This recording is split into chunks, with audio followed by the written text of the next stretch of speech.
CM Revanth రెడ్డికి మాజీ మంత్రి కేటీఆర్ బిగ్ సవాల్ చేశారు. సేఫ్ గేమ్ వద్దు, స్ట్రైట్ ఫైట్ చేద్దామన్న కేటీఆర్ ఎక్కడో కాదు మల్కజ్గిరి పార్లమెంట్లో ఇద్దరం పోటీ చేద్దామని ఎవరేంటో తేల్చుకుందామంటూ ఆయన ఛాలెంజ్ చేశారు. అయితే సీఎం పదవికి రేవంత్ రెడ్డి రాజీనామా చేసి రావాలని, తాను కూడా ఎమ్మెల్యే పదవికి రాజీనామా చేస్తానంటూ చెప్పుకొచ్చారు. ఇక నీళ్లను ఎలా ఎత్తిపోయాలో ఆలోచన చేయాల్సింది పోయి తమపై కావాలని మండిపడుతున్నారంటే ఎమ్మెల్యే ఆగ్రహాన్ని వ్యక్తం చేశారు.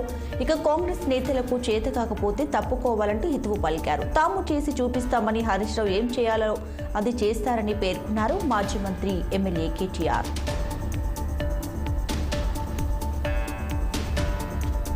హైదరాబాద్ నాంపల్లి సెగ్మెంట్ పర్యటనలో భాగంగా కేంద్ర మంత్రి కిషన్ రెడ్డి బిజీగా గడిపారు. లక్డీ కపూల్, ఆసిఫ్ నగర్, కుమ్మరివాడి, మెహదీపట్నం, జీబాబాగ్లో పవర్ బోర్డులను ప్రారంభించారు. అనంతరం స్థానిక నరసింహస్వామి టెంపుల్లో స్వామివారిని దర్శించుకున్నారు. ఇక ఆ తర్వాత స్థానిక నాయకులతో కలిసి హోటల్ నీలఫుల్లో టీ తాగారు. కుమ్మరివాడలో కుండలను తయారు చేస్తున్న స్థానిక కుమ్మర్లతో మాట్లాడారు. కుండల తయారు చేసే విధానాన్ని పరిశీలించారు. ఈ సందర్భంగా వారు అప్పటికప్పుడు కుండలను తయారు చేసి కేంద్ర మంత్రికి చూపించారు. ఈ సందర్భంగా కేంద్ర మంత్రి మట్టి వాటర్ బాటిల్ కొనుగోలు చేసి ఫోన్ పే ద్వారా డబ్బులు చెల్లించారు. అనంతరం వారి సమస్యలను అడిగి తెలుసుకున్నారు. మంత్రి దృష్టికి తెచ్చిన సమస్యలను పరిష్కారం చేస్తామంటూ హామీ ఇచ్చారు.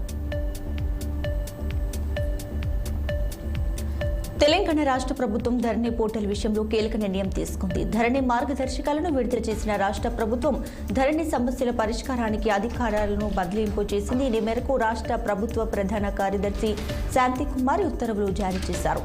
అయితే ఇప్పటి వరకు జిల్లా కలెక్టర్ల వద్ద ఉన్న ధరణి పోర్టల్ అధికారాలు ఇప్పుడు తహసీల్దార్లు, ఆర్డీఓలు, జిల్లా స్థాయి అధికారులు, సీసీఎల్ఏలకు బదిలీ చేసింది. ఏ స్థాయి అధికారికి ఎలాంటి అధికారాలు ఉంటాయో మార్గదర్శకాల్లో వెల్లడించారు.